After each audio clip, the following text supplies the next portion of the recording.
Je suis à une table et vous invite ce matin à venir manger. Alléluia.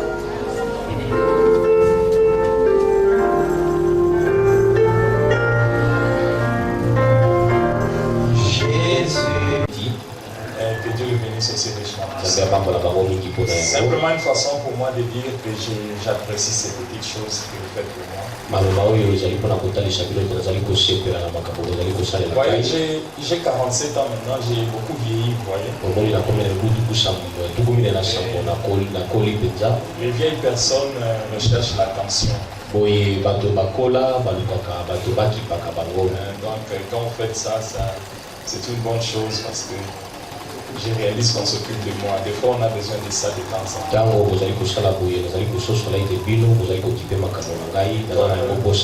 Comme j'ai l'habitude de dire, je donne l'impression de ne pas faire attention aux gens. C'est une impression.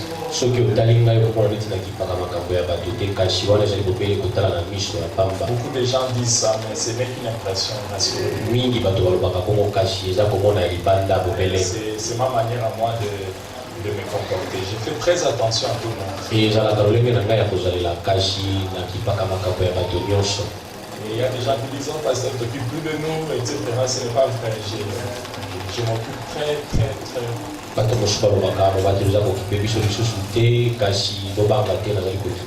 Seulement, je ne suis pas le genre à exprimer mes émotions.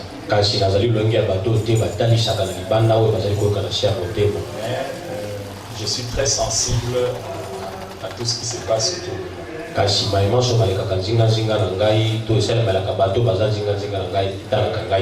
Peut-être même beaucoup plus que vous ne l'imaginez. Et ainsi que le Seigneur vous bénisse richement. Et pour tous les cadeaux que vous m'avez accordés, toutes ces choses-là, que le Seigneur vous bénisse. Il y a aussi des actions de grâce ici. La famille Mola Putu rend grâce à l'éternel Dieu pour leur fille Nzali. Je ne sais pas si c'est Nzali.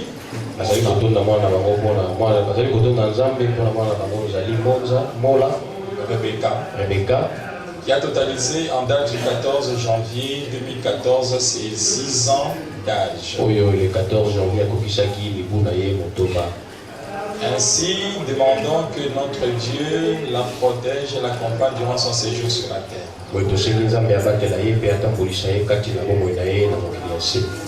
Est-ce qu'on peut amener l'enfant? On va voir. Nzali Mola Rebecca. Zali Mola Rebecca. Zali Wadi.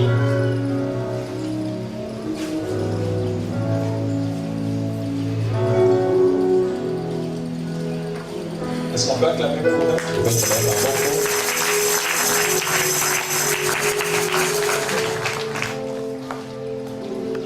Bon anniversaire. Bon anniversaire. Merci. Et il y a aussi... je remercie le Seigneur pour m'avoir accordé 12 ans d'âge et Evodi.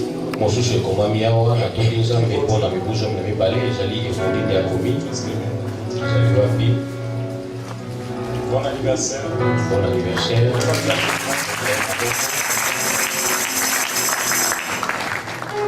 Merci. C'est depuis le 19. C'est pas le 19 aujourd'hui. Chantal. Elle n'a pas écrit. Chantal Fatouma Munanga. Chantal Fatouma Munanga et à comité. Bon anniversaire. Bon anniversaire.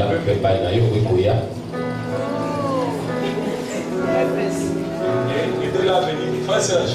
Négocier Shungaya Telemaya. Aya Liboso. Je ne sais pas pourquoi les gens n'aiment pas venir passer ici. Ça fait partie de la parole. Bon anniversaire. On va acclamer bon anniversaire.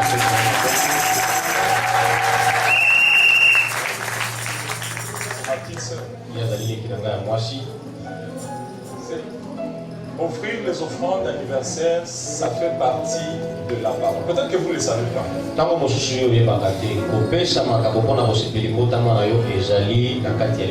Je vois des gens ici des années, ils sont assis, des années.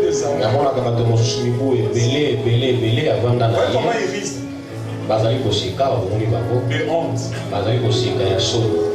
Les croyants du message de Dieu. Qui ont honte d'accomplir la parole. Vous les verrez seulement en train de discuter. Oh, Fabana m'a dit, Fabana m'a dit. Et ça, ce sont ces petites choses ici que vous négligez. Et pourquoi? Si vous voulez le message, prenez-le totalement. Vous êtes pas dit, oh non, celle-ci a fait ce qu'il faut. Oh là, ce n'est pas fait contre la parole.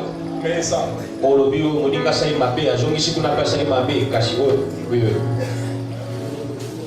Frère Branham dit, quand vous arrivez au jour de votre anniversaire, vous devez apporter une offrande à Dieu de la valeur de 0,25 cents par année d'âge.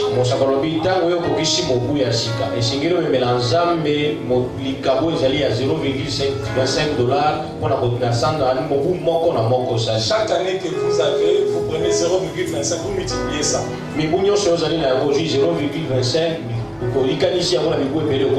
D'ailleurs, bon, on garde simplement cette valeur-là, mais en réalité, à l'époque, 0,25, ça peut être aujourd'hui égal même à 25 ou 2,5 dollars.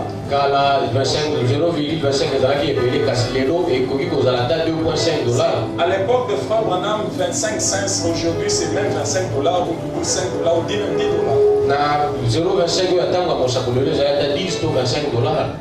Vous voyez, des fois, des gens, ils mettent l'offrande d'anniversaire 1000 francs. Vous avez donné ça par rapport à quoi? Il y a une référence que Frère Branham a donnée que vous devez suivre. Si vous avez 80 ans, prenez 0,25, multipliez ça par 80.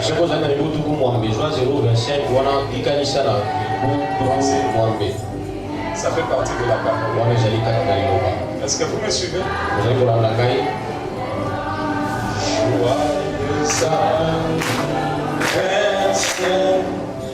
Joyeux anniversaire, joyeux anniversaire,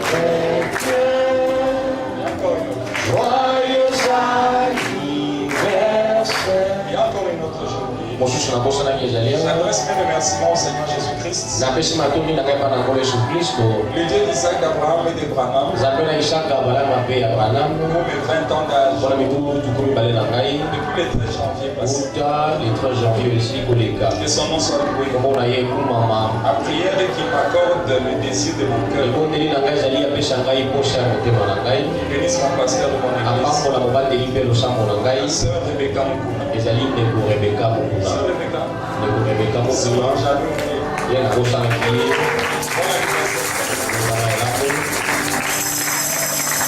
Acclamez encore 2 fois. On va chanter encore comme ils sont maintenant encore. Allons-y tous ensemble.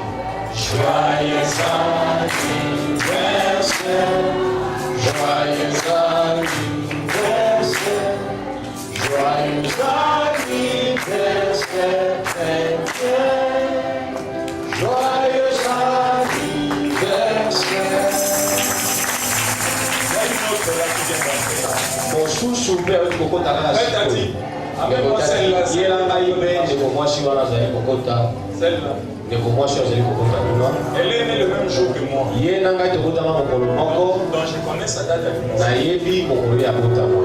Je vois que je vais faire comme notre pasteur. Je mettrai ça maintenant dans l'ordinateur. Je mettrai toutes vos dates d'anniversaire dans l'ordinateur. Comme ça, ça me rappelle le matin. Ah, c'est telle personne. Ah, vous voyez, elle m'a même amené un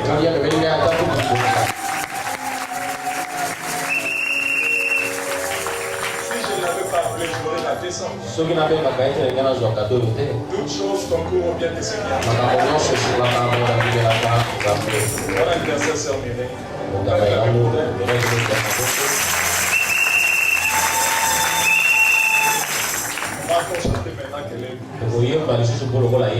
Tous ensemble.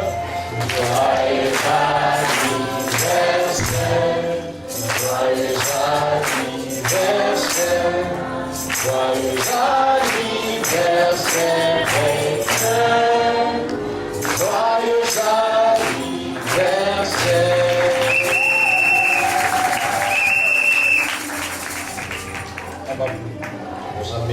Seigneur Jésus-Christ, nous te remercions infiniment, Père bien.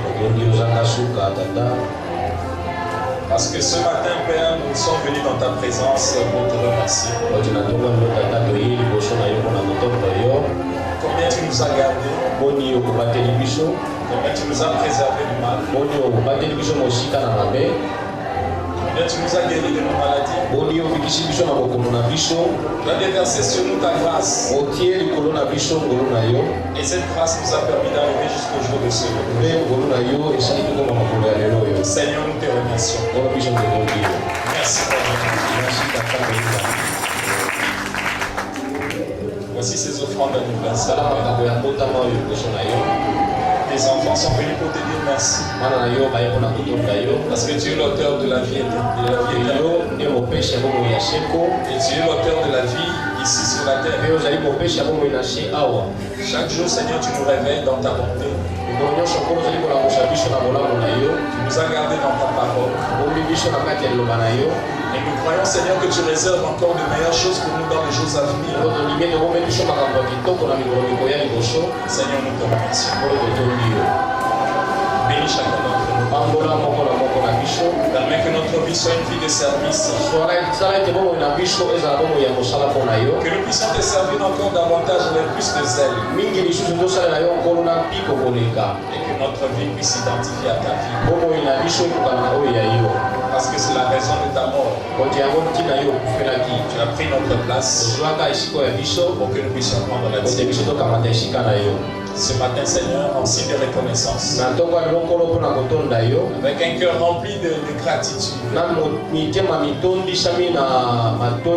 te disons merci. Au nom du Seigneur Jésus-Christ. Amen. Vous pouvez regarder vos places.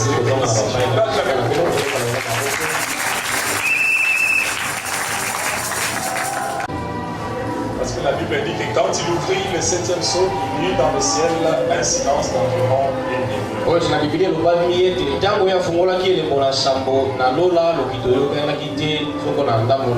Il y eut un silence d'environ une demi-heure. Le frère Branham dit que c'était la minute ou l'heure où le Seigneur devait venir.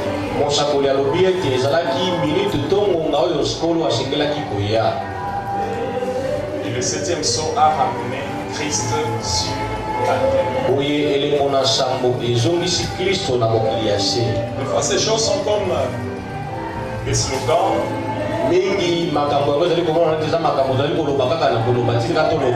Je crois que c'est nécessaire pour que le peuple comprenne exactement qu'est-ce que ça signifie ces choses-là.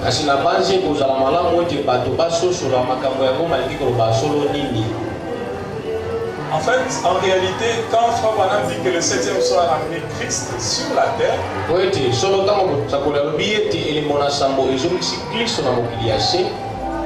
cela signifie que Adam a été restauré. Christ, c'est un grand mystère. Ce n'est pas Jésus, mais Christ. Il y a une différence entre Jésus et Christ.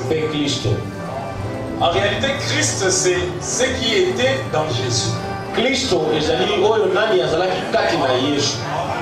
Christ, c'est ce qui était dans Jésus. Mais Jésus est le temple qui contenait Christ. Et Frère Branham montre que Christ, c'est la fontaine de vie, la colonne de feu, la parole.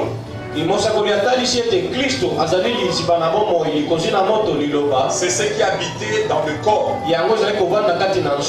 En fait, Christ, c'est la partie divine de Jésus. Kristo azali eteni ya bonzambe ya Yesu. Parce que Jésus était 100% homme. Et il était 100% Dieu. Il ne pouvait pas être que Dieu. Parce que s'il pouvait être simplement Dieu, il ne pouvait pas mourir à la croix pour nous. Parce que Dieu ne meurt pas. Amen. Amen. Dieu ne peut pas mourir. Mais Jésus-Christ est mort à la croix. Est-ce que vous me suivez? Donc la partie qui était morte à la croix, c'était sa partie humaine. Mais ce qui était à l'intérieur, qui ne pouvait pas mourir, c'était Christ. Et Frère Branham dit que Christ est le mystère de Dieu révélé. C'est en comprenant qui est Christ que vous comprendrez qui est Dieu.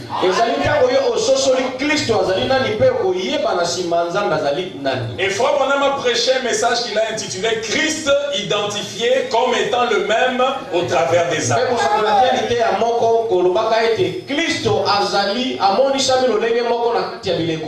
Parce qu'en réalité Christ lui est le même à travers tous les âges. Mais Jésus a eu un commencement. C'est ce que Frère Branham dit. Il dit Jésus a eu un commencement. C'est ainsi qu'il est mort. Parce que tout ce qui a commencé aura nécessairement une fin. Mais Dieu n'a pas de commencement. Et il n'a pas de fin. Mais quel est cet homme de Jésus?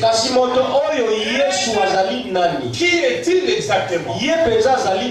C'est pour ça, Frère Branham dit, le 7e sceau devait être ouvert pour que le peuple de Dieu connaisse qui est Dieu.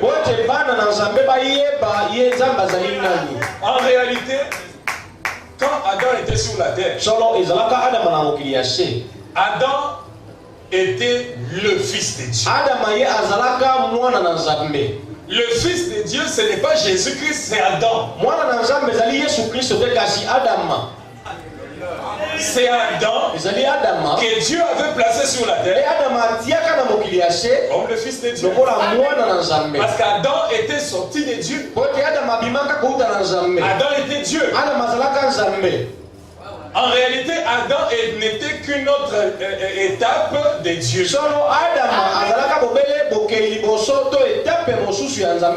C'était Dieu matérialisé.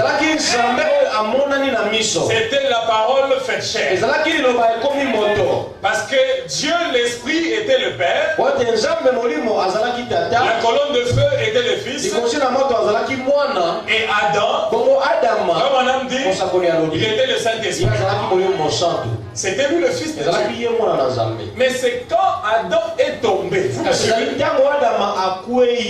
quand Adam est tombé que Jésus-Christ est apparu. Il est venu pour prendre la place d'Adam.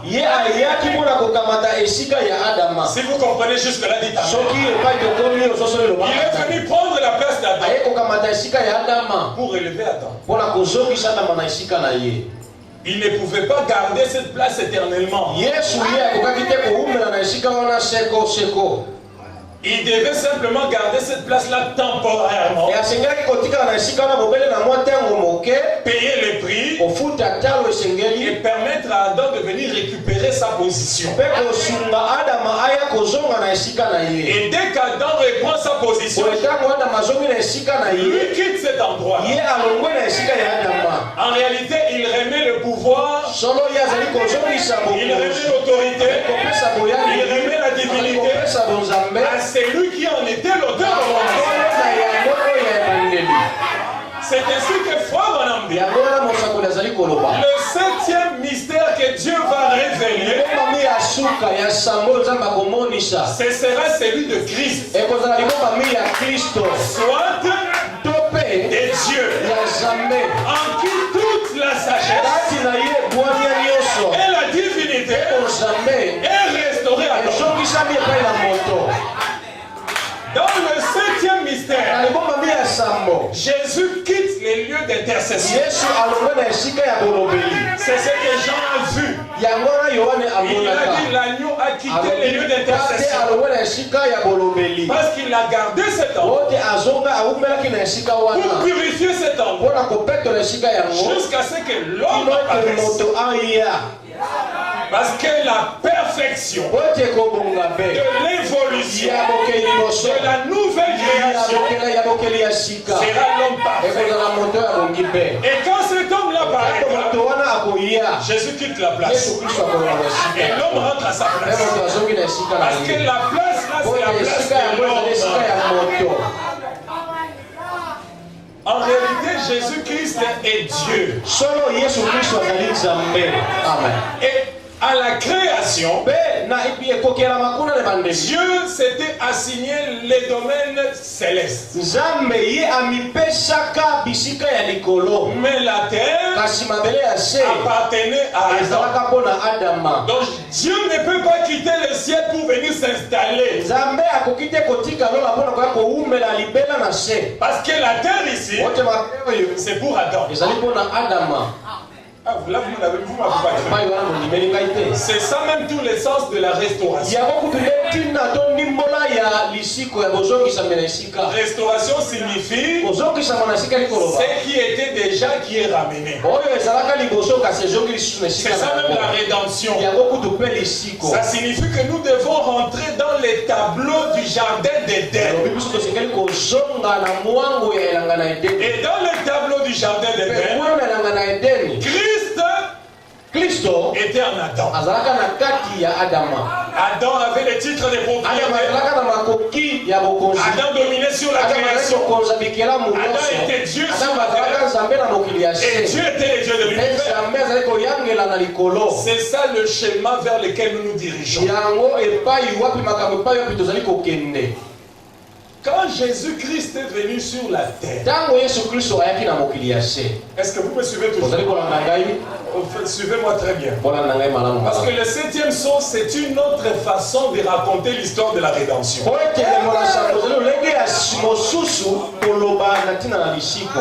Une autre façon de la raconter. Que vous n'allez pas écouter ça. C'est ça même le silence.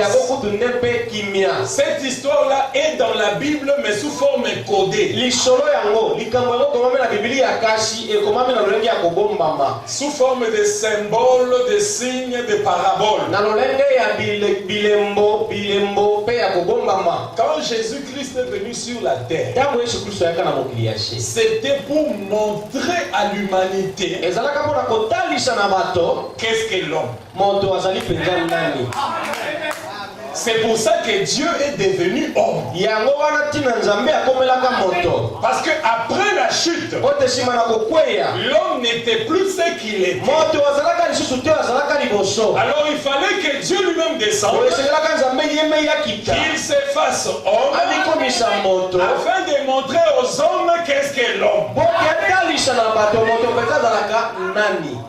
Jésus-Christ, c'est lui l'homme parfait.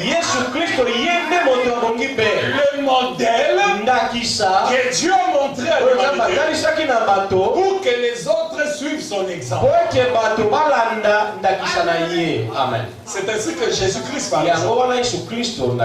Il était à la fois mâle et femelle. Comme Adam, quand Dieu l'avait créé, Jésus-Christ était tout puissant. Il était double. Il était à la fois esprit et il était à la fois physique. Il était Dieu et il était homme. C'est ça Jésus-Christ. Maintenant, comme je l'ai dit le vendredi, le désir de chaque chrétien, c'est d'être comme Jésus-Christ. Ça ne signifie pas porter la robe. Être comme Jésus-Christ. Ça signifie quoi? Quand vous chantez être comme Jésus, des fois on ne s'arrête pas pour réfléchir. Combien fait d'être comme Jésus-Christ? Mais ça signifie quoi? Ça signifie quoi?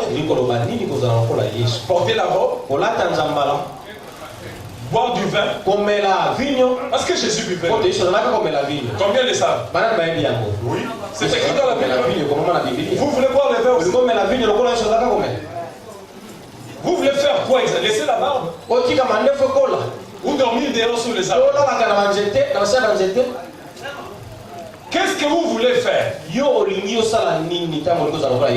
Être comme Jésus signifie être à la fois divin et humain.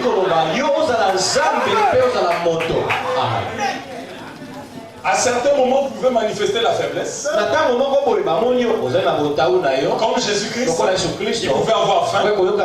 Et à certains moments, manifester la puissance, multiplier le pain. C'est ça être comme Jésus-Christ.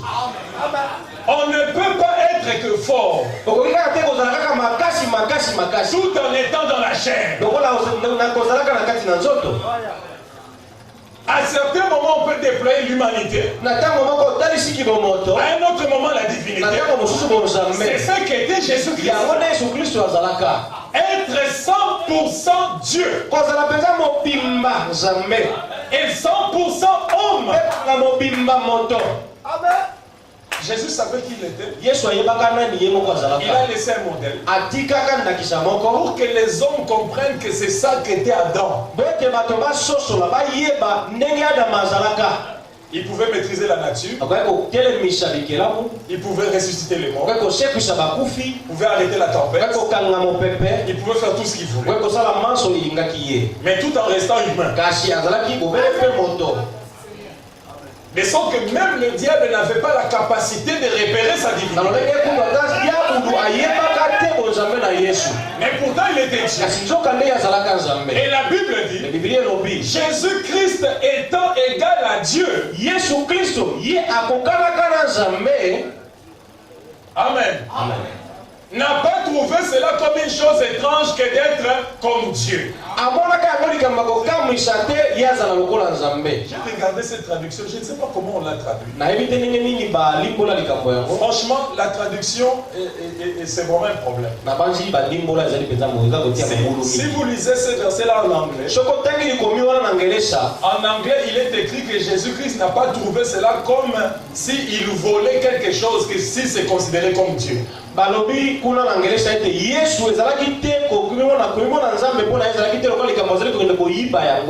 il était Dieu. Donc il n'a pas trouvé ça comme s'il voulait voler ça. Quand vous lisez ça en français, c'est comme si Jésus-Christ n'a pas fait des efforts pour être comme Dieu. C'est pas ça. Vous comprenez la nuance. En français, il est écrit, il n'a pas trouvé comme une proie à arracher d'être égal à Dieu. Mais en anglais, il dit, he found it robbery to be equal of God.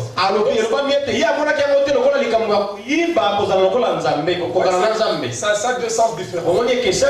En réalité, Jésus-Christ était Dieu. Il connaissait qui il était. Et quand il marchait sur la terre, il savait qui il était. Et frère Branham dit, il y a quelque chose au sujet de l'homme. Il était Dieu. Non, vous ne vous dites pas amen. Mettez-moi ça encore, sœur Nathalie. Remettez-moi ça, c'est dans le Messie, paragraphe 32. Vous savez, il y a des choses qu'il faut répéter. Pour que ça puisse pénétrer. Je vais vous montrer quelque chose. Nous nous sommes éloignés de notre divinité. Nous sommes devenus tellement humains qu'il faut que la parole insiste pour nous réveiller dans notre conscience de la divinité. Vous êtes des dieux.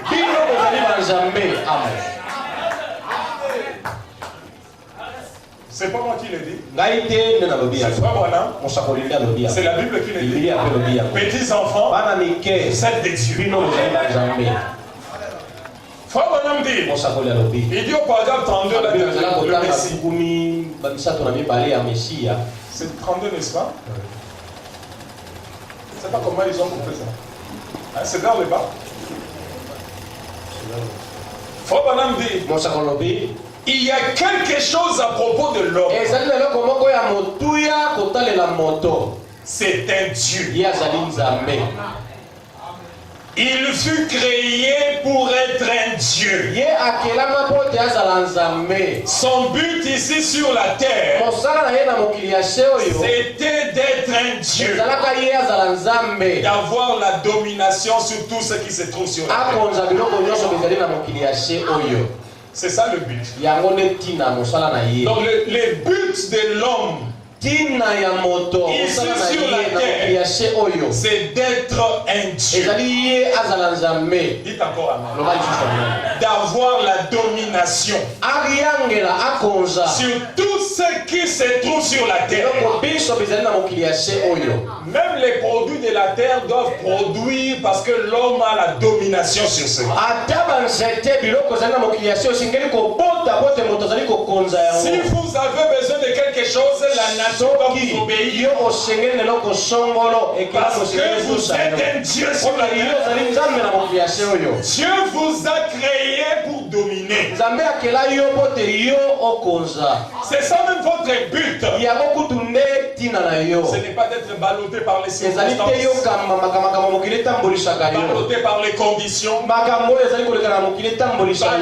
par les cinq sens. Vous êtes un Dieu amateur. Comme je l'ai dit la fois passée, avec ce message ici entre nos mains, on devrait être beaucoup plus puissant qu'on est ce matin. Nous avons le message entre nos mains,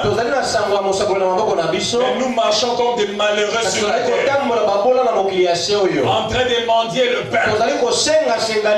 Alors que la Bible dit, je n'ai jamais vu le juste abandonné, ni sa postérité. Mais qu'en est-il de nous? Si nous croyons la parole de Dieu, jusqu'au bout, je peux mal considérer un Dieu en train de se plaindre, en train de pleurer, en train de se soucier. Vous allez de maison en maison en train de raconter votre malheur. Vous êtes en train de faire réjouir les diables parce qu'il veut que vous soyez malheureux. Mais frère, bonhomme, vous dit ce matin que le but pour lequel Dieu vous a placé sur la terre, c'est d'être un Dieu. S'il y a la maladie qui visite votre maison, vous avez le pouvoir de la chasser. S'il y a un démon qui entre dans votre maison, parlez à ces démons-là, mettez-les dehors. Si c'est un esprit de famille qui vous dérange, parlez à cet esprit-là, mettez-les dehors. Soyez conscient de votre divinité. Jésus-Christ savait qui il était. Qu'il était Dieu. Et par conséquent, il ne pouvait pas se poser des questions si l'arbre allait sécher ou pas. L'arbre devait sécher parce que lui était le Dieu de l'arbre. Il était Adam. Pour un peu de temps, il a quitté son trône au ciel. Il est devenu homme pour manifester la position d'Adam. Et quand il a terminé, il a dit, je suis venu de Dieu, j'ai rentré à Dieu. Il ne pouvait pas rester ici. Quand il a fini sa mission, il a dit, je suis venu de Dieu, je rentre à Dieu. Et frère, madame dit, cela signifie qu'il était la colonne de feu. Au départ, il est venu comme un homme, et ensuite, il est rentré à Dieu. Mais quelle est la chair qu'il va utiliser à sa seconde venue? C'est la chair de son épouse. Il est la colonne de feu. Jésus n'est pas la photo.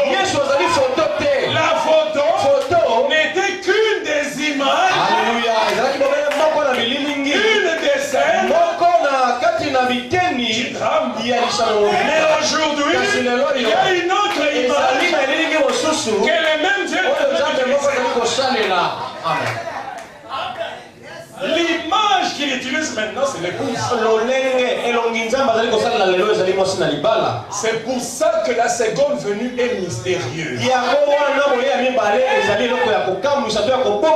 Les gens l'attendent du ciel, mais il est sur la terre. Oh, madame dit, les sept tonnerres n'ont pas grondé au ciel. Les sept tonnerres ont grondé sur la terre. Et la terre, ce n'est pas le sable, c'est la chair. Le même Dieu qui a vécu en Galilée est venu pour vivre parmi les peuples de l'Occident. Dans la chair des Branham. Le même Dieu, la même puissance, le même Christ, le même plénitude, à l'exception de son corps physique. Vous enlevez la partie humanité, vous prenez la partie divinité, vous la mettez là où il est Madame Branham, et vous avez la révélation. La seconde venue de Jésus, ce ne sera pas comme ça. Nous ne croyons pas ces choses. Quand il viendra, il s'incarnera.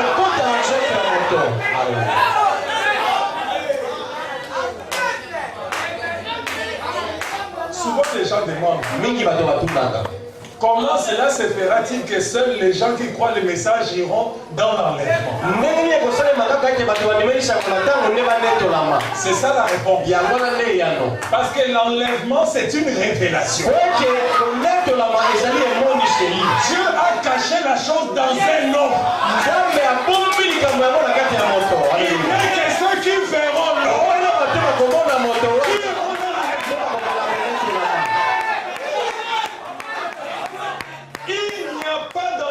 Pour les lecteurs de la Bible. Il y a l'enlèvement pour ceux qui ont vu la Bible.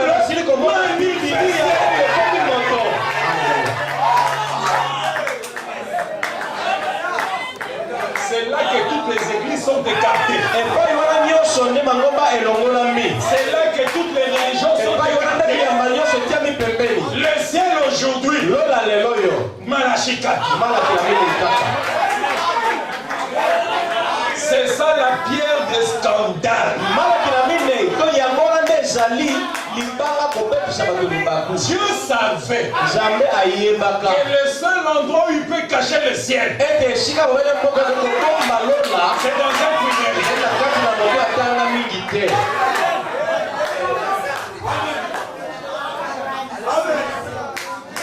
Les gens viennent à l'église. Mais pourquoi vous avez mis cette photo? Cette photo ici, c'est l'histoire de la rédemption qui est arrivée à la fin. Jésus savait qui il était. C'est quand vous connaissez qui vous êtes que vous pouvez maintenant produire. Frère Branham dit, la foi parfaite, paragraphe 68. Il dit, alors la seule chose que vous devez faire, c'est d'avoir foi en ce que vous êtes.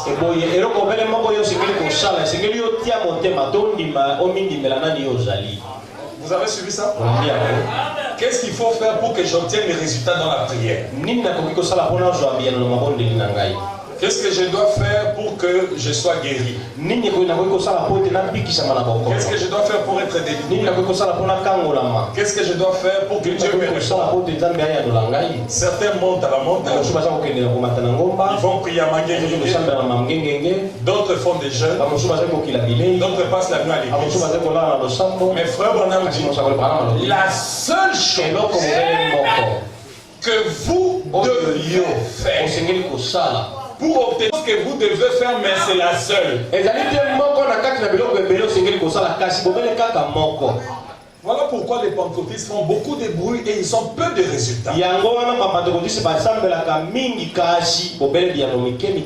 Ils font comme ça, les gens tombent, mais quand ils se réveillent, les relèvent, ils n'ont rien obtenu. Quand ils sortent, ils sont toujours aussi chômeurs que quand ils étaient entrés et aussi pécheurs que quand ils étaient entrés. Rien ne change. Mais il y a beaucoup de bruit, les gens qui tombent, les prophéties, les lampes, les lumières et toutes ces choses-là. Tous viennent à pied ici, ils n'ont même pas de voiture pour rentrer chez eux à la maison. Ils n'ont pas de travail, ils n'ont rien à manger. Ils sont toujours pécheurs. Ils continuent dans la même voie. Les cœurs ne sont pas transformés.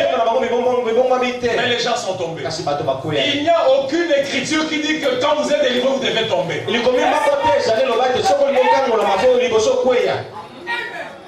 Les gens font beaucoup de bruit, mais pas de résultats. Parce qu'ils ne savent pas ce qu'il faut faire. La seule chose que vous devez faire, c'est d'avoir foi en ce que vous êtes.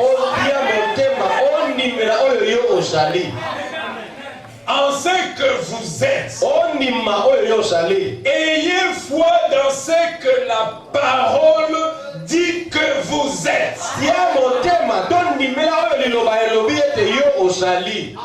Ayez foi dans ce que la parole dit. Oh frère, tu penses que je suis vraiment né de nouveau? Tu penses que je suis une fille de Dieu? Tu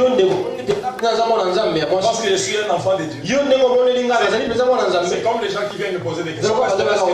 Tu penses que moi vraiment là je suis un enfant de Dieu? Ma réponse ne changera rien dans votre condition. Parce que la parole dit, ayez foi dans ce que la parole dit que vous êtes. Pas ce que le pasteur dit. Pas ce qu'un frère dit que vous êtes. Ou une sœur a dit que je suis. Mais ce que la parole dit que vous êtes, c'est ce à quoi vous devez croire. Quand la parole dit vous êtes ceci, vous dites Amen. Même si quand vous vous regardez, vous ne voyez pas ça. Mais Dieu vous demande de croire ce que la parole dit que vous êtes. Ne vous fiez pas dans vos cinq sens. Oubliez votre homme extérieur. Ici, il s'agit de l'homme intérieur. Paragraphe 77. La foi parfaite, toujours foi, madame, que vous voyez. Jésus savait qui il était. C'est pourquoi il avait la foi. Ce qui donnait Jésus la foi, c'était parce qu'il savait ce qu'il était. Qu'est-ce qui vous donnera la foi aujourd'hui? C'est lorsque vous saurez qui vous êtes. Quand vous connaissez qui vous êtes, vous aurez la foi. C'est automatique. Comme je l'ai dit le vendredi. Quand vous atteignez le niveau où vous connaissez qui vous êtes, les choses commencent à opérer sans même que vous ne puissiez faire des efforts.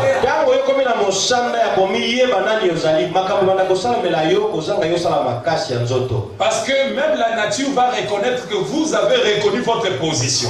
Et elle va commencer à vous obéir inconsciemment. La nature attendait la manifestation du Fils de Dieu. Ceux qui connaissent qu'ils sont fils de Dieu. Et fils de Dieu signifie Dieu lui-même. On voulait tuer Jésus parce qu'il disait qu'il était fils de Dieu. Quand vous connaissez que vous êtes fils de Dieu, vous reprenez votre position sur la terre et toute la nature s'aligne derrière. Les portes commencent à s'ouvrir.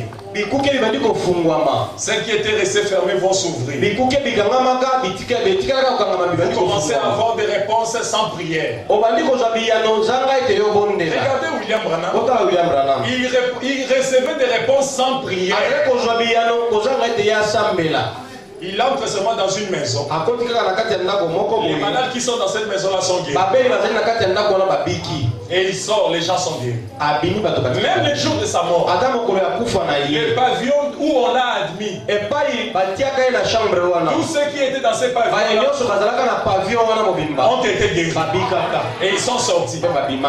Parce que quand vous atteignez ce niveau, les réponses commencent à venir sans effort. On peut prendre un bébé comme ça malade et puis il vous remet les. C'est terminé. Il est complètement guéri. Parce que la nature doit reconnaître lorsque vous reprenez votre position. Voici l'origine de vos problèmes. L'ignorance de votre condition. Ce n'est pas les sorciers. Nous les sorciers dans notre famille. Ce discours-là est déjà dépassé par Malachika.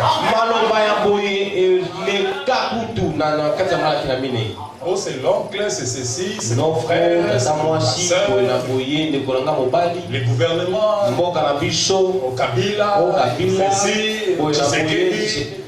est à la base de mon malheur, la banque, non, pas du tout. L'origine de vos problèmes, c'est l'ignorance de qui vous êtes.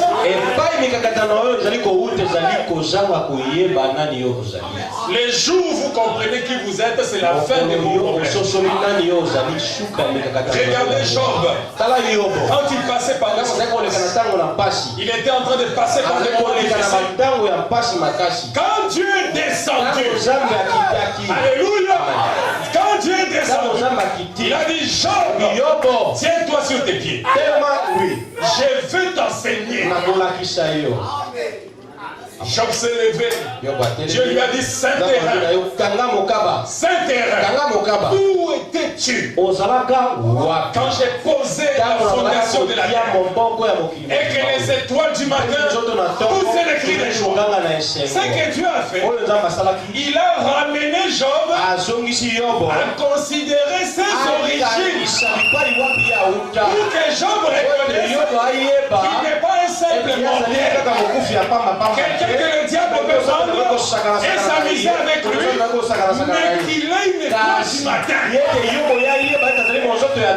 qu'il était dans l'éternité avant les diables, avant la maladie, avant les difficultés. Vous étiez déjà dans l'éternité. Vous êtes les grands frères. Parce que vous étiez dans l'éternité. Vous avez la capacité de maîtriser les problèmes qui vous dérangent. C'est que vous aviez été avant les Job, tu pleures. Tu es une étoile. Quand j'ai fondé la terre, tu étais alléluia. La terre où tu es ce soir, quand tu as fondé ça, tu étais là.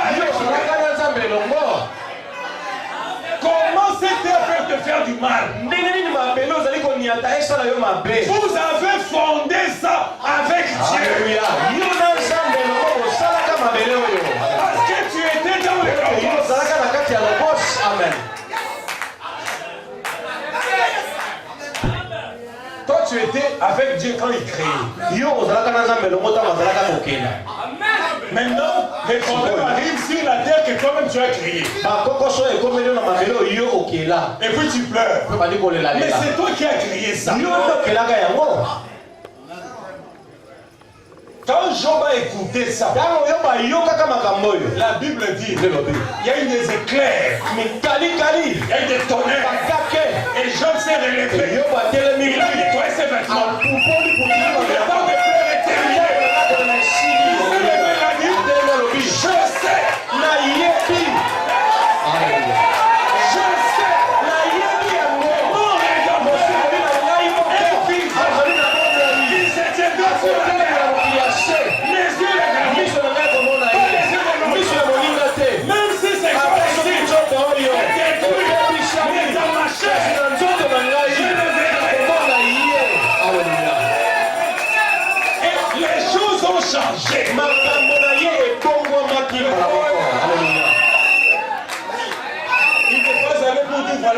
Je vais à la montagne. La simple connaissance de ses origines l'a fait sortir des difficultés. Sans effort. Avec les sourires. Je sais. Je sais qui je suis. Je sais que je suis sorti. Ces petites difficultés-là, ils ne sont rien devant moi. Pas devant Dieu, devant moi. Parce que moi j'étais avant les difficultés.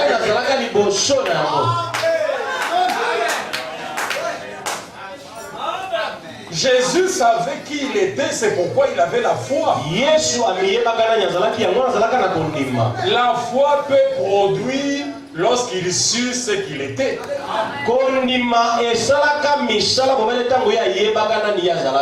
La foi put produire lorsqu'il sut ce qu'il était. Parce qu'en réalité, la foi, vous l'avez déjà. Maintenant, il faut que ça produise.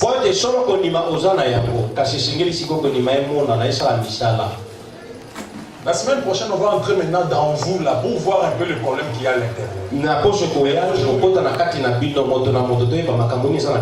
Aujourd'hui, je vais simplement vous dire que la foi qui est en vous ne peut produire que lorsque vous savez qui vous êtes.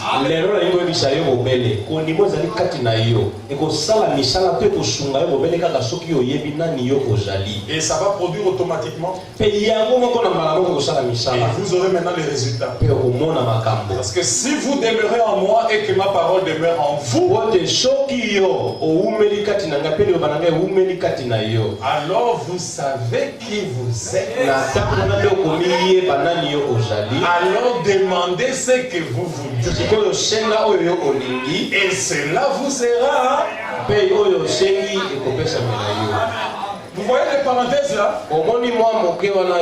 C'est ça la révélation dans cette verset là. Les gens lisent ça comme ceci. Si vous demeurez en moi et que ma parole demeure en vous, demandez ce que vous voulez et cela vous sera. Les frères m'ont apporté dans la révélation. Dans les parenthèses là. Voilà comment il a placé ça. Si vous demeurez en moi et que ma parole demeure en vous, alors vous savez qui vous êtes.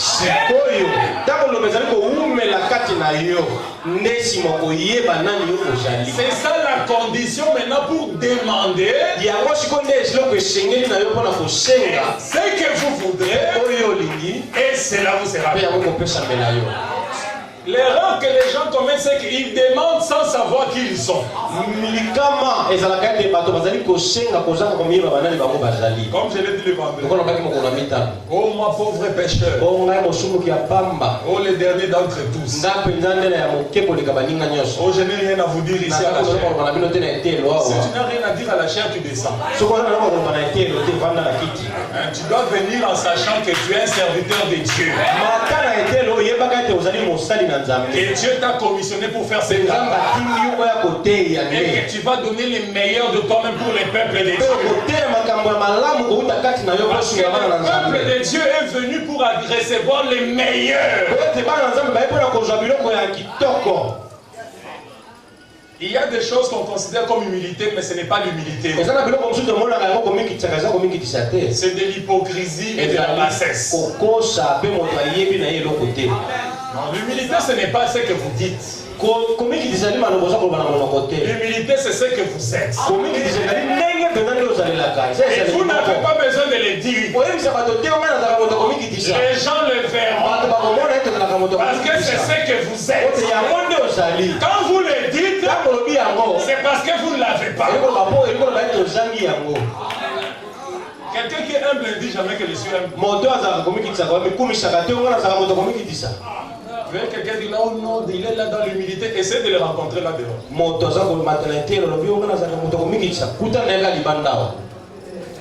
L'humilité, c'est autre chose. C'est de reconnaître l'autorité de la parole de Dieu et de Jésus sur elle.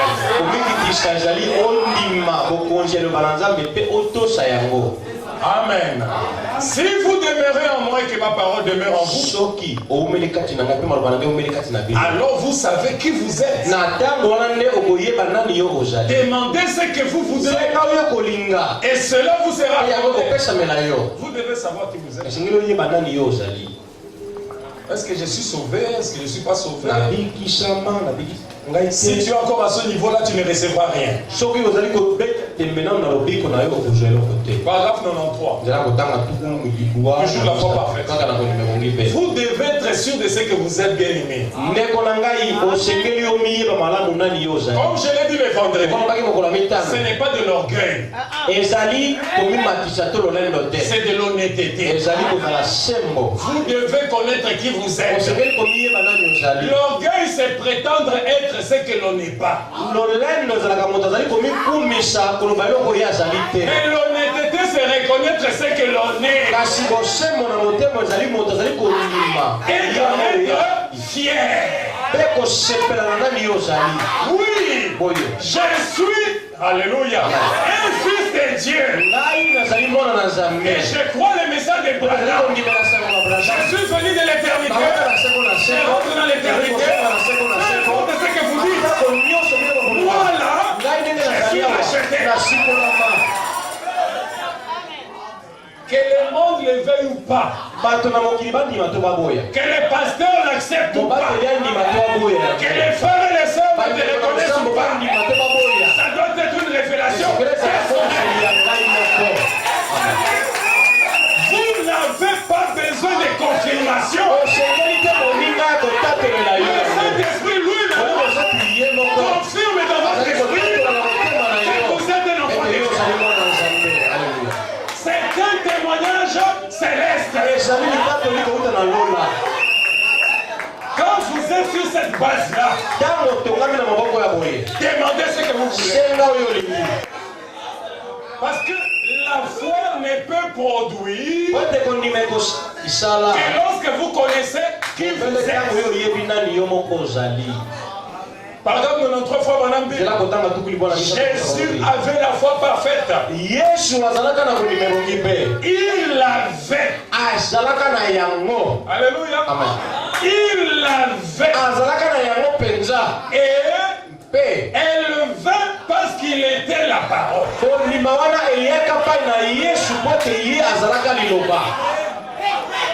La foi était venue à Jésus-Christ. Parce que Jésus-Christ était la parole. Quand vous êtes la parole, la foi parfaite vient. Il continue, il dit, et vous, maintenant il tourne ça vers vous. Et vous, vous devenez la parole. Vous devenez la parole. Comme vous recevez la parole. Amen. Quand vous recevez la parole, vous devenez la parole. Quand vous devenez la parole, la foi parfaite vient. Alléluia. Parce que souvent on se demande, mais comment j'aurai la foi parfaite? Quand vous devenez la parole. Et comment je vais devenir la parole? Quand vous recevez la parole. Ce n'est que ça, pasteur. Ce n'est que ça. Amen. S'il y avait autre chose, Dieu l'aurait dit.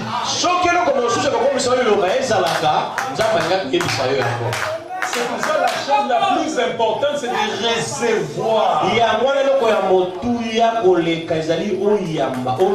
la parole. Quand ça sort, recevoir avec joie, avec beaucoup d'empressement, avec des amens, avec des gloires à Dieu, sans réfléchir. Ne faites pas passer la parole par le raisonnement. Les raisonnements, c'est le diable. Quand Frère Branham dit l'homme est un Dieu, vous commencez à raisonner.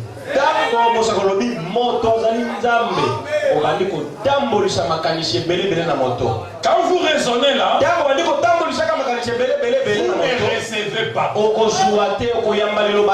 Quand vous ne recevez pas, vous ne devenez pas. Quand vous ne devenez pas, la foi parfaite ne vient pas. Bloqué.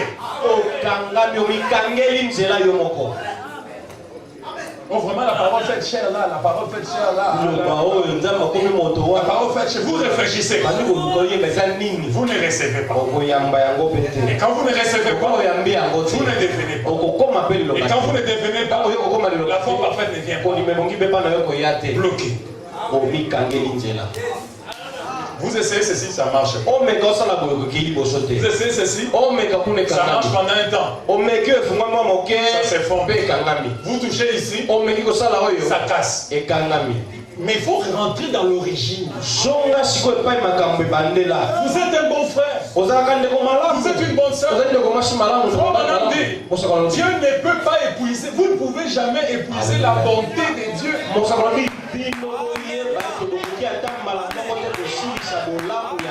Là où je pense que les pentecôtistes ont failli. Paragraphe 14. Jamais Dieu ne va. Il n'a pas fini. Vous ne pourrez jamais épuiser l'amour et la miséricorde de Dieu envers vous.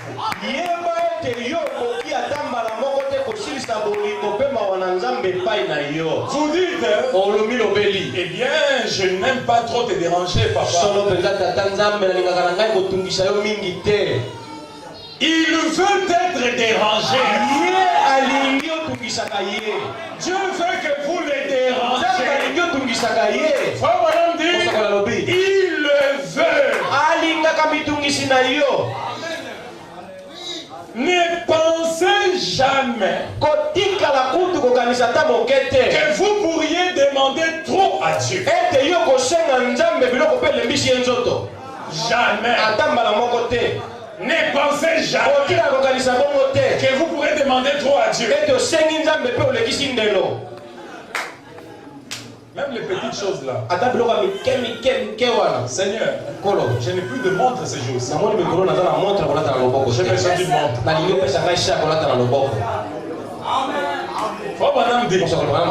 Vous ne pourrez jamais épuiser ce que Dieu possède. Considérez-vous comme un enfant dans la maison. Quand un enfant est dans sa maison, il demande tout à Dieu. Dieu, c'est son Père. J'ai besoin d'une montre. À ce jour-ci, j'ai besoin d'un pantalon, une chemise. Je dois acheter le syllabus à la. Je dois faire ceci. Les êtres humains, les enfants de Dieu demandent plus aux êtres humains qu'à Dieu lui-même. Oh, j'ai besoin des syllabus, j'ai besoin d'argent, j'ai besoin des habits, j'ai besoin de la nourriture. Est-ce que tu peux me payer les transports? Toutes ces choses-là, vous les demandez aux êtres humains. Et vous ne les demandez pas à Dieu. Dieu veut être dérangé. Ne pensez jamais que vous pourriez demander trop à Dieu. Je crois que l'Écriture dit, vous ne recevez pas parce que vous ne demandez pas. Amen. Il continue, il dit, et vous ne demandez pas parce que vous ne croyez pas. Amen. Vous ne recevez pas parce que vous ne demandez pas. Et vous ne demandez pas parce que vous ne croyez pas. Il veut que nous demandions. Et que nous croyions. Pour que notre joie soit complète. Il veut que vous demandiez beaucoup. Beaucoup, c'est maintenant en quantité. Dieu veut que vous demandiez beaucoup. Donc depuis le matin ici, vous demandez une chose, vous n'allez jamais épuiser. Au contraire, lui aime ça.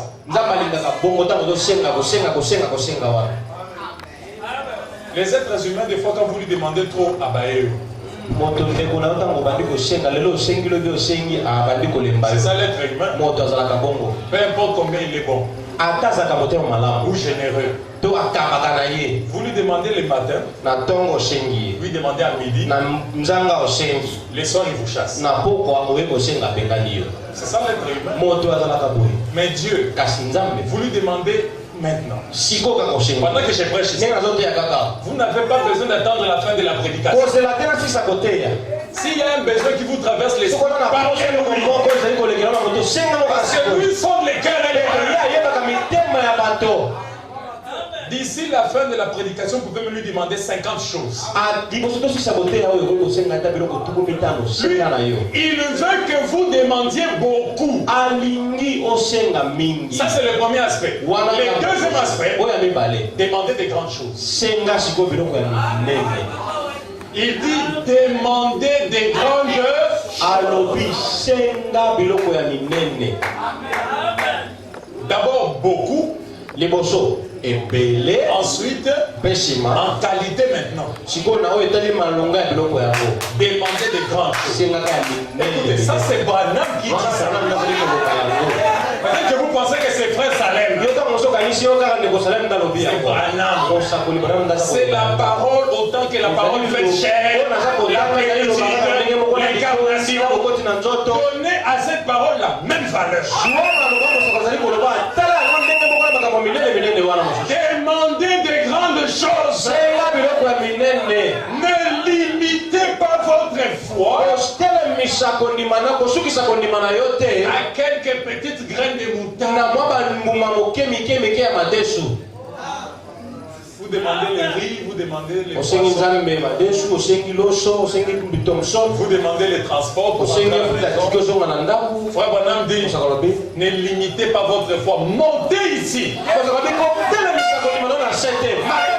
une autre sorte de et entrez dans les grandes choses. C'est William Branham qui l'a dit. Donc si vous manquez ce que vous possédez, c'est parce que c'est vous-même qui le demandez pas. Vous ne recevez pas parce que vous ne demandez pas. Des fois vous avez un grand contrat à négocier. Au lieu de demander à Dieu, vous dites, oh maman, je crois que ça va marcher. Non, demandez-lui.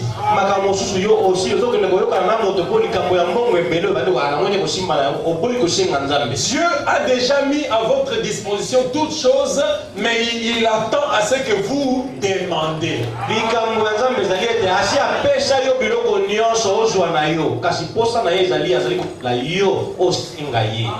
La loi pour être exaucée dépend de la loi de demander.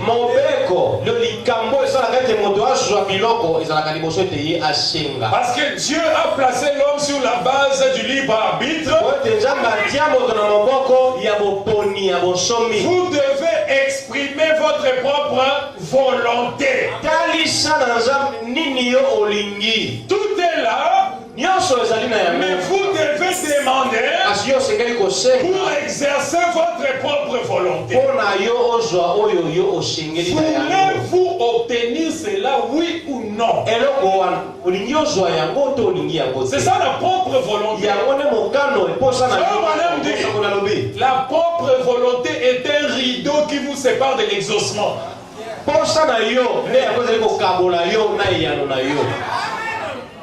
Vous devez vouloir et demander, c'est un moyen d'exprimer que vous en avez besoin. Pas seulement être là ou dire voilà, je dois me marier ce jour-ci, je sens que vous avez déjà demandé. Il faut dire à Dieu, Seigneur, je veux me marier. C'est comme un ami pasteur qui m'avait parlé. C'est un jeune. Il n'est pas encore marié. Il m'a dit, il n'est pas encore marié. Il m'a dit, le pasteur, je m'attends encore pour que tu me choisisses une femme dans ton église. Il a exprimé sa volonté. Et il m'a dit, bon, je veux une sœur qui soit claire de teint. Bon, je dis ça pour que vous puissiez faire votre demande. Hein? Si vous correspondez à sa description.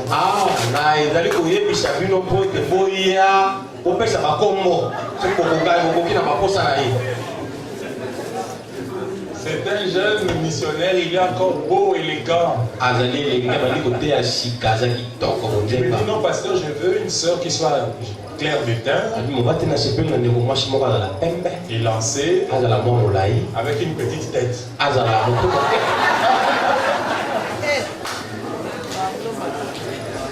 Ouais, elles ont vu parce qu'elles sont toutes disqualifiées.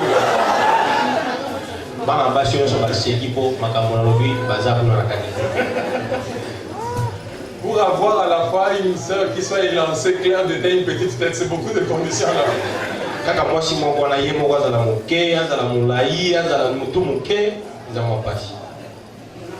Ouais, il a exprimé sa demande. Parce qu'il m'a dit, pasteur, c'est toi qui béniras mon mariage, alors je te donne la responsabilité.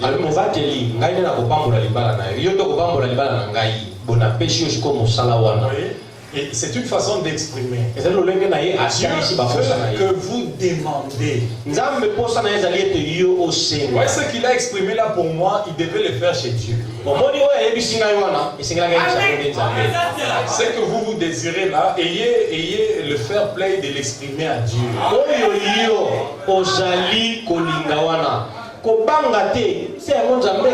Je veux une sœur comme ceci, comme ça,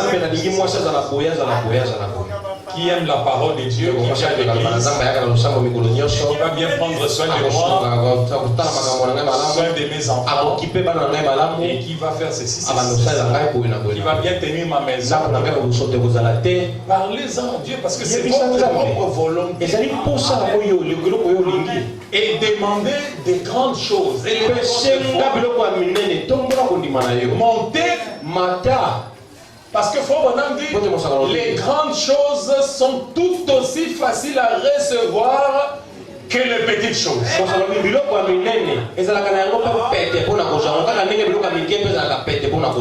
Les grandes choses sont tout aussi faciles à recevoir que le petit chose. Donc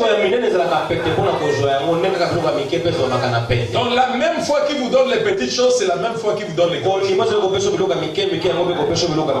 La même puissance qui vous donne les grandes choses, c'est la même puissance qui vous donne les petites choses.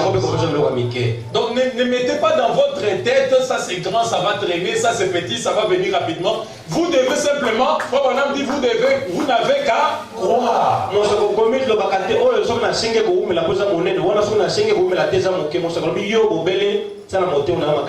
Vous n'avez qu'à croire.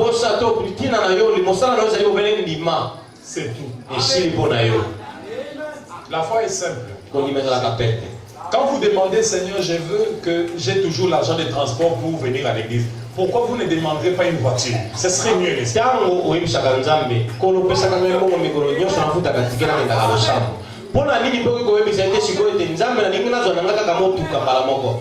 Quand cette église a commencé, j'ai commencé à un certain moment, j'habitais à Mongafula. Très bien là-bas. On sortait de l'église ici le soir avec ma femme et les enfants. On avait 2 enfants à l'époque. Un était un bébé. L'autre juste un tout petit gamin. Et on devait sortir pour prendre des choses. Avec mon sac de brochures. Fatigué après la prédication. Après la prédication. Je sors là, j'arrive au point ici. Il n'y a pas de transport. Pour rond-point de Gabach. On va à pied avec les enfants, on avance jusqu'à Kaouka. Il n'y a pas de transport. On quitte encore Kaouka, on avance jusqu'à Kapela. Avec les enfants et les bébés pour le transport. Et vous restez, vous arrivez, vous trouvez plein de monde. Et les taxibus qui viennent, on ouvre les courbes derrière. Vous prenez un enfant, vous les jetez là-bas derrière. Vous pensez vraiment que Dieu peut être là et être content d'une scène comme ça? Et puis vous dites non, c'est la volonté de Dieu. Non, ce n'est pas la volonté de Dieu. À un certain moment, vous devez dire stop.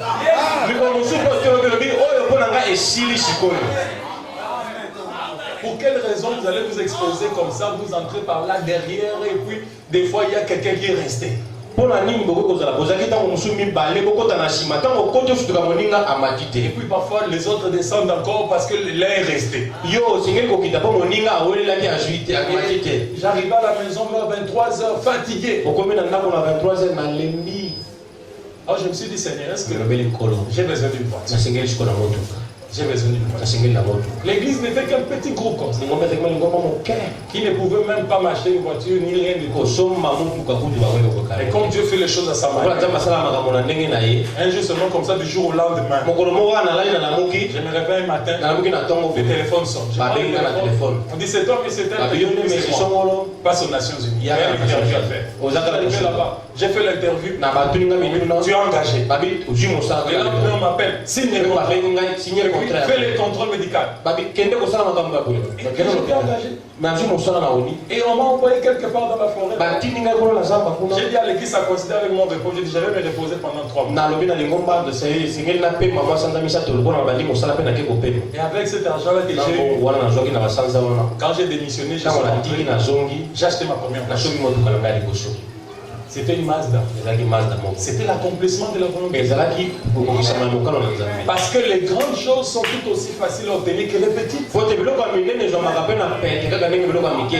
Et depuis là, je n'ai plus jamais manqué de voiture.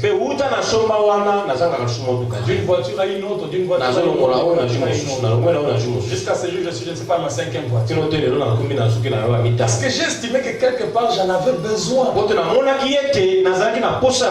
Vous ne recevez pas parce que vous ne demandez pas.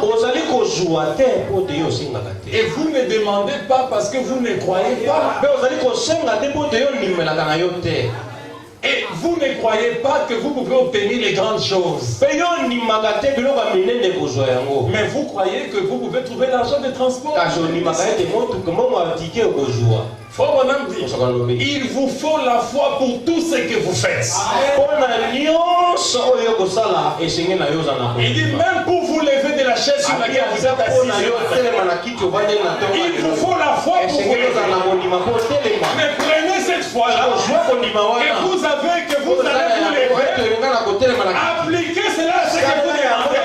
Aussi vrai que je me lèverai à la fin de la prédication de ma chaise, j'obtiendrai ce que j'ai demandé à Dieu, parce que c'est la même foi. Ce n'est pas deux fois différentes. Il s'agit de la même. La foi est simple. Vous n'avez pas besoin de la magie. Oubliez ces choses-là. Vous êtes des fils et des filles de Dieu. Votre bénédiction dépend de la parole. Recevez la parole. Devenez la parole. Et obtenez ce que vous voulez. Amen. Si vous demeurez en moi et que mes paroles demeurent en vous, demandez ce que Dieu veut. Demandez ce que vous voulez. Ce n'est pas à vous de dire ce que Dieu, je peux demander ça. Non, vous demandez ce que vous voulez.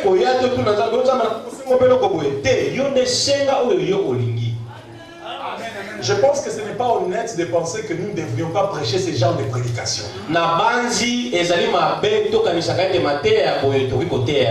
Non. L'église devrait avoir tout ce dont elle a besoin. Nous ne devrions pas être dans ces conditions ici en train d'adorer si nous avions demandé les grandes choses. Parce que la force d'une église dépend de ses membres. Nous n'avons pas de quartier général pour nous financer. Tout ce que nous devons faire ici à Hosanna Tabernacle sortira de vous. Et pour ça, vous devez avoir les moyens. Ça ne viendra pas de la Banque mondiale.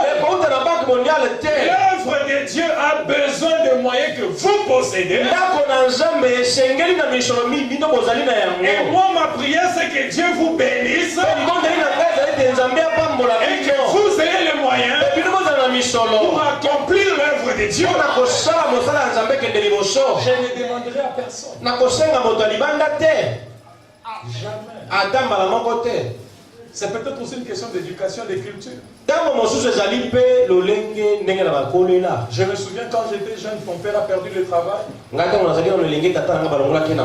On habitait la ville, nous nous sommes retrouvés quelque part à Mongafula dans une petite maison. Il n'y avait pas d'électricité, il n'y avait pas d'eau. Mais pendant tout ce temps-là, ce que j'ai retenu de mon père, il m'a appris à ne dépendre de personne. Dès que je suis ici, je ne dépends de personne. J'ai gardé ces principes même dans les spirituels.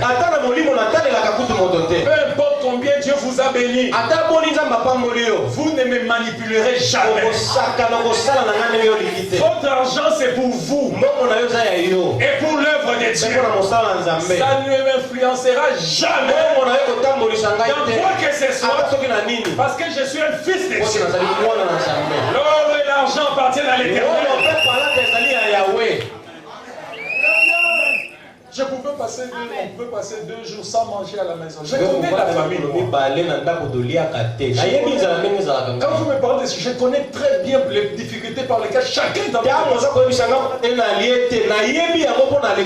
On pouvait rester 2 jours sans manger. De la position qu'on était. Et pas il ne pouvait même pas m'imaginer que les gens ne mangeaient pas. Mais nous sommes restés chez nous à la maison. Quand il n'y a rien, on reste à la maison. Vous ne trouverez des solutions que lorsque vous êtes contre les murs. Dieu vous répondra lorsque vous êtes poussé à bout. N'ayez pas la tendance de répandre partout votre misère. Entrez dans la chambre et demandez à Dieu. Et votre Dieu qui écoute dans le secret vous répondra publiquement. Un jour j'étais en Afrique d'ici, j'ai rencontré un pasteur de Denver. Un Congolais. Il m'a dit non, pasteur Salem, j'avais appris que tu étais aux États-Unis, tu ne nous as pas visité. Moi, je dis moi aussi j'avais perdu les adresses. Il m'a dit mais tu devais me voir. Parce que la plupart des pasteurs qui viennent de Kinshasa, quand ils viennent, c'est moi qui les introduis vers les grands pasteurs des États-Unis. Je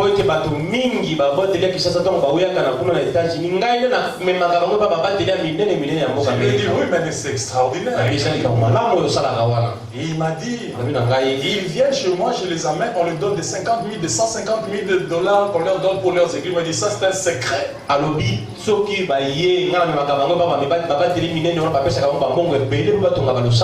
ils rentrent, ils ne vous font pas des rapports, mais il m'a dit, je ne vais pas te citer les noms, mais je peux t'aider si tu le veux. Tu veux t'amener chez quelqu'un. Moi je lui ai dit, oui, on veut construire la maison. Je connais quelqu'un, il peut te donner 150 000 dollars. Tu viens, tu lui parles, il te donne et puis... Ah, mais c'est merveilleux ça. J'ai dit, mais alors, quelles sont les conditions? Non, les conditions de cet argent. Il dit non, il n'a rien à remettre, seulement que quand tu vas faire la dédicace, lui viendra inaugurer l'église.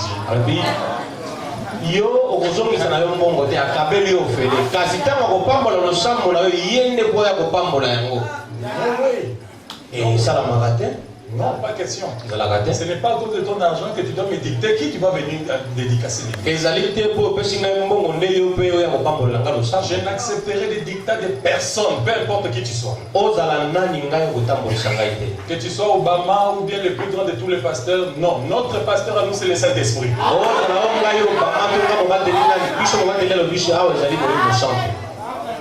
Et moi, quand je lui ai dit cela, dit même moi-même, moi j'ai dit bon, maintenant toi-même, pourquoi tu ne prends pas aussi cet argent? Je dis mais toi tu as déjà construit? Non, moi aussi je n'ai pas encore construit. Pourquoi tu ne peux pas prendre? Non, moi je ne veux pas parce que ces gens-là, quand ils vous donnent leur argent, ils veulent vous contrôler. Effectivement, c'est comme ça que ça se passe. C'est comme ça que ça se passe. Demandez à Dieu et obtenez de grandes choses pour que nous soyons indépendants. Pour qu'il n'y ait personne qui vienne nous montrer ce que nous devons prêcher. Montez ici à une autre sorte de foi et entrez dans de grandes choses. Dans des grandes choses. Vous n'avez qu'à croire. Et si vous avez la foi et que vous savez vraiment l'utiliser correctement, ça ira très bien. Vous n'avez qu'à mettre cela à l'œuvre et ça marchera tout seul. Pouvez-vous imaginer, paragraphe 15, pouvez-vous imaginer, parlant d'épuiser l'amour et la puissance de Dieu, et ce qui vous est bénéfique, pouvez-vous imaginer un tout petit poisson d'environ cette longueur au milieu de l'océan, se disant, eh bien attendez une minute, je ferai mieux de faire attention, je ferai mieux de boire modérément cette eau, parce que je pourrais en manquer un jour. Un petit poisson à peu près cette dimension, là au milieu de l'océan, cela pourrait se faire facilement, plus facilement que vous ne pourrez demander trop à Dieu. Il est la fontaine intarissable de vie. Quoi que vous désiriez, demandez-le lui. Et croyez cela. Il a pourvu à cela dans les bénédictions rédemptrices. Lorsqu'il mourut au calvaire, il vous a promis tout ce dont vous avez besoin pendant votre voyage. Et c'est pour vous. Si vous les demandez et les croyez, Amen. tout ce dont vous avez besoin pendant votre voyage, il vous a promis cela. Et c'est pour vous. Si vous les demandez et vous les croyez, la chose est déjà à vous. Et vous devez faire deux choses. Première chose, demandez. Deuxième chose, croire. C'est juste. Il a fait quelque chose que lui va prendre au ciel. Il vient avec. Dieu, nous voulons avoir une église. Alors il prend une église au ciel. Il descend avec. Non. Frère Bonham dit, ces choses-là sont déjà là. Comme l'église qu'on veut construire, elle est déjà dans une autre dimension. Mais elle est déjà là. Terminée, achevée. La foi l'amène de la dimension invisible vers la dimension visible. La femme que vous cherchez, l'homme que vous cherchez est déjà là. Dans une dimension invisible. L'enfant que vous cherchez est déjà là. Dans une dimension invisible. Vous devez croire pour la prendre cela de l'invisible vers le visible. Je vais vous montrer fort un ambiance. Quoi que ce soit que vous demandez, si vous pouvez le voir, cela vous appartient. Alléluia. Ils sont déjà là. Si votre vision intérieure peut voir quelque chose que Dieu vous a déjà donné, cela vous sera donné. Tout ce que vous avez à faire, c'est de le demander et le croire. C'est juste. Et vous aurez ça. Un poisson dans l'océan qui se demande est-ce que je pourrais vraiment épuiser cette eau ici. Okay. Non, ce n'est pas possible. Gloire à Dieu. C'est pour ça, frère Bonham, aujourd'hui, je voulais vraiment répondre un peu pour tous ceux qui ne viennent pas pendant la semaine. Il y a beaucoup qui ne viennent pas pendant la semaine. Et il manque beaucoup de bonnes choses. C'est le dimanche qu'on a beaucoup de bonnes choses. Et le mercredi et vendredi. Le dimanche, généralement, le service est un peu plus lourd. Parce qu'il y a des gens qui viennent par principe. Mais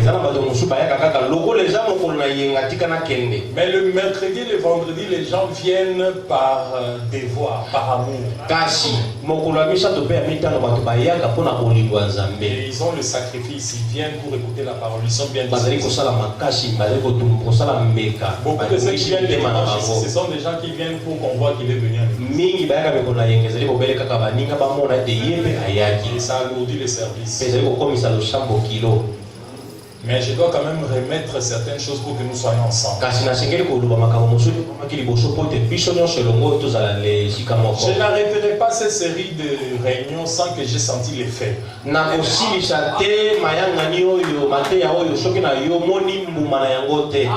dois sentir l'effet. Alors je sens l'effet, alors je changerai. Sinon je resterai ici. Jusqu'à ce que je sente que maintenant là, la chose est entrée. Il faut que la foi de Hosanna Tabernacle monte un peu. Parce que nous en avons besoin. Frère Branham dit, lorsque les difficultés viendront contre la véritable église, observez le troisième point.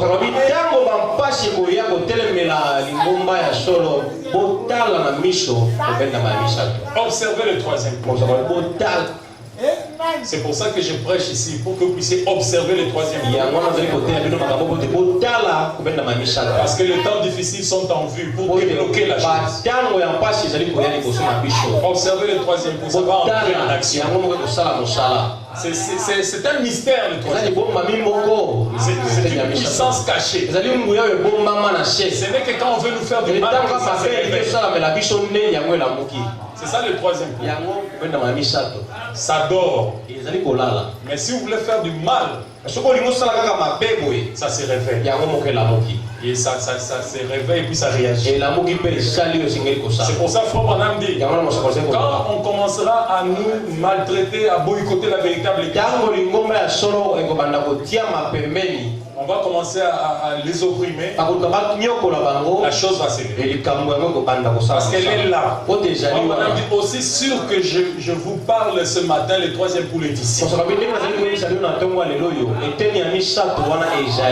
Mais il ne sera pas utilisé dans sa présence. Mais sa présence a été confirmée. Il est ici. Combien comprennent ça? C'est une puissance. C'est une force. Mais qui est cachée. Quand on veut attaquer un enfant de Dieu, ça se réveille. Parce que l'homme est omnipotent. Amen. Qui vous êtes? Je voulais juste un peu rappeler ça. Parce que le secret pour que la foi produise, c'est de savoir qui vous êtes. Je vous ai montré, Frère Branham dit que l'homme est un Dieu. Deuxièmement, dans la vision de Patmos, paragraphe 264, Frère Branham dit l'homme est omnipotent. Tout puissant. Tel que vous êtes assis là, vous êtes tout puissant. Frère Branham dit, vous ne croyez pas cela, mais il est. Un homme qui est totalement soumis à Dieu et omnipotent. N'a-t-il pas dit dans Marc 11, quoi que vous demandiez, si vous ne doutez pas dans votre cœur, cela arrivera. Vous obtiendrez ce que vous avez demandé. Amen. Si vous ne doutez pas dans votre cœur, j'ai trouvé une autre catégorie de gens, ils ont des cœurs qui les culpabilisent. C'est surtout la catégorie des légalistes, des fondamentalistes. Ils ont souvent le cœur qui les culpabilise. Quand votre cœur vous condamne, vous n'obtiendrez rien. Vous devez pardonner. Frère Branham dit, la foi et le pardon sont liés ensemble. C'est pour ça que quand vous allez prier, quand vous voulez prier et demander quelque chose à Dieu, si vous avez quelque chose contre quelqu'un, vous n'obtiendrez pas. Parce que Dieu rencontre l'homme dans son cœur. Il faut que votre cœur soit libéré de toute culpabilité, de toute accusation, de toute mauvaise pensée, pour que Dieu vienne traiter avec vous au travers de votre cœur. Si je peux m'exprimer ainsi, le cœur serait le récepteur pour la réponse venant de Dieu.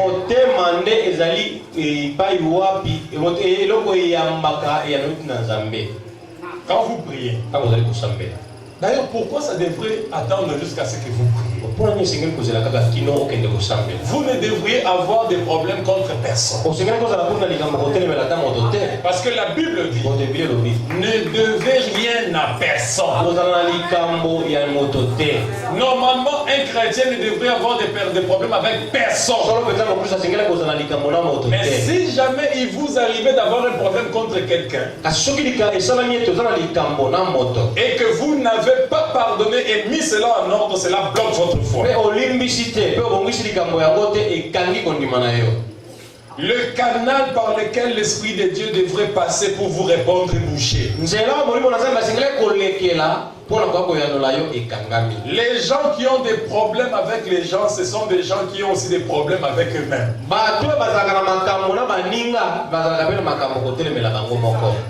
Ils ont des difficultés dans ce qu'ils entreprennent et ça créera même des maladies dans votre corps physique. Il y a des maladies que vous développez dans vos corps parce que vous avez des problèmes dans votre esprit. Et même la médecine a découvert qu'il y a une relation entre l'esprit et le corps.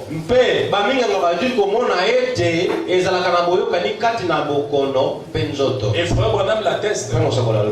Et il dit des problèmes tels que le souci et le stress, ça crée l'hypertension, ça crée beaucoup de choses, de diabète. Ce sont des maladies qui sont créées par les problèmes que vous avez. Vous avez déréglé votre organisme parce que vous n'avez pas réglé les problèmes que vous avez avec les gens. Des problèmes avec les gens créeront des maladies dans votre corps. Et les problèmes avec les gens créeront des problèmes dans votre corps. Est-ce que vous me suivez, Église? C'est pour ça que vous ne devez avoir rien à personne. Vous devez plutôt aimer. Aimez-vous les uns les autres, c'est ça la première de toutes les choses. Quand vous courbez la tête pour prier, vous avez un problème contre quelqu'un.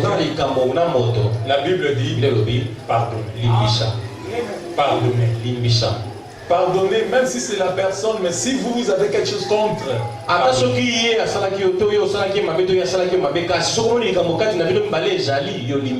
Pardonnez. Parce que le pardon libère. C'est vous qui avez le problème contre quelqu'un. Vous portez un fardeau inutilement. Peut-être même que la personne là ne se souvient même plus. Il n'a même rien, mais vous continuez toujours à porter votre fardeau.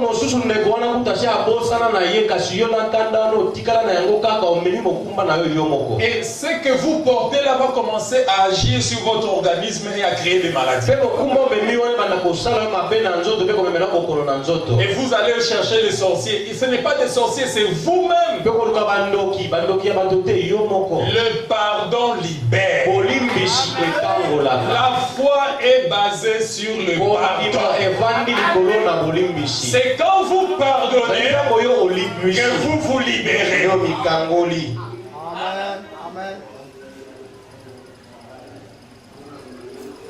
Quand vous pensez qu'il y a quelque chose dans le cœur, pardonnez.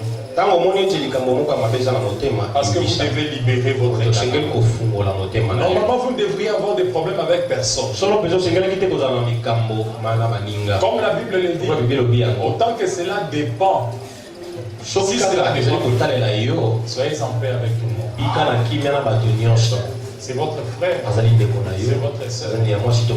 Approchez-le. Nous sommes une famille. Le même esprit qui circule, ça fait le tour, ça monte ici, ça descend. C'est le même esprit. Et s'il y a quelque chose lorsque ça fait le tour, vous êtes la partie de l'église qui répondra. Frère Branham montre que ça peut même empêcher une guérison. Ça peut empêcher une délivrance. Lorsqu'il y a quelque chose qui ne va pas dans l'église, il faut que l'esprit circule librement. De l'un à l'autre. Et ayant un amour pur et parfait, ça stimule la foi. Parce que la foi va avec l'amour. C'est quand vous aimez réellement que vous pardonnez. Et vous ne pouvez pardonner que lorsque vous découvrez que c'est votre frère. Il peut lui arriver de faire ce qui n'est pas correct. Il peut vous parler mal. Mais après tout, c'est votre frère. Et vous allez le supporter. Usez de patience vis-à-vis de vous. Parce que c'est votre frère. Si vous estimez vraiment que c'est insupportable, vous allez le voir. J'ai quelque chose contre toi. C'est ça le principe. C'est ça le principe. J'ai quelque chose contre toi. Ah, ok, c'est quoi ça? Tel jour tu as fait ça. Tu avais dit telle chose, ça ne peut pas plus. Et je suis venu pour te le dire parce que je sens dans mon cœur que je ne saurais pas les porter pendant mon temps. Je veux me réconcilier. Ce sont des principes que Frère Branham m'a donnés. Il faut parler avec lui. La meilleure chose à faire, lorsque quelqu'un fait quelque chose qui n'est pas mal, qui n'est pas bien, qui ne t'a pas plu, moi j'ai toujours utilisé ça, ça marche. Je préfère réagir immédiatement. Je te parle. Au lieu d'aller en parler à quelqu'un, comme certaines personnes font. On te fait quelque chose, tu vas ailleurs. Tu en parles. Mais la personne qui t'a fait ça, c'est à elle que tu devais parler. Et ne pas répandre les poisons sur les autres qui ne sont même pas au courant. Souvent on me reproche d'être direct, mais ça aide. Tu sors du chemin, je te le dis immédiatement. Immédiatement. Et quand je dis ça, c'est clôturé. Je ne garde pas ça parce que j'estime que c'est un poids inutile que je n'ai. Je le dépose immédiatement. Je dis, frère Div, je ne suis pas content de toi. Ce que tu as fait là ne m'a pas plu. Qu'est-ce que j'ai fait, pasteur? Ça. Et puis on dégage la chose. La prochaine fois quand je le verrai, je le salue. Mon esprit quittera et entrera en nous. J'ai pas de problème. Mais quand vous gardez des choses contre quelqu'un, quand vous le saluez, vous ne pouvez plus comprendre. Vous avez coupé le courant.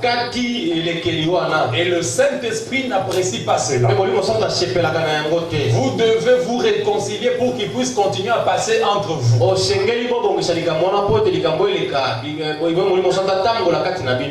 quelqu'un est d'accord avec toi, vous sentez qu'il est d'accord avec vous. Quand il s'approche de vous, vous sentez qu'il y a rien. Il y a des gens quand ils s'approchent de vous, vous sentez.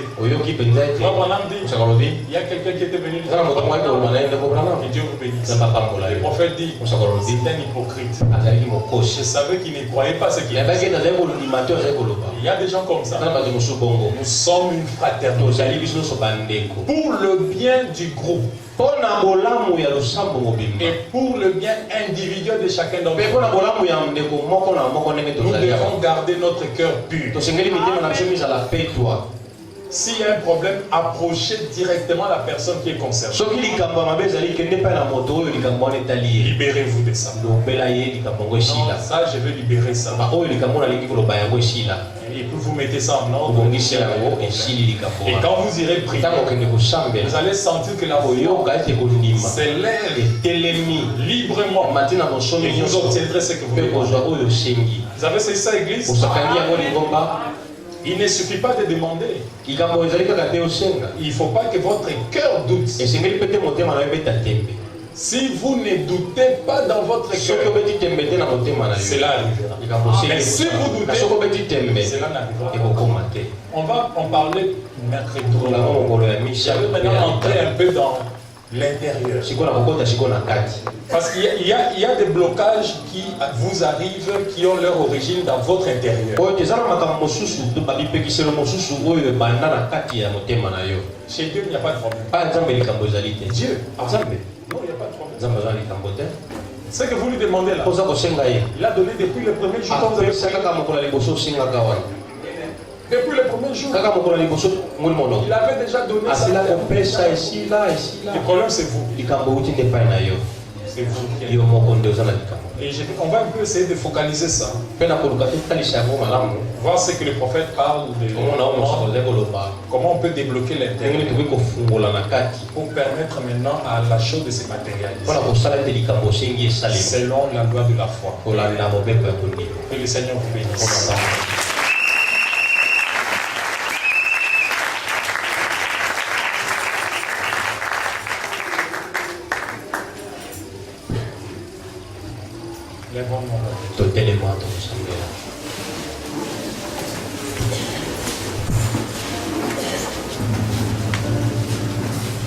Sur le sein d'une colonne.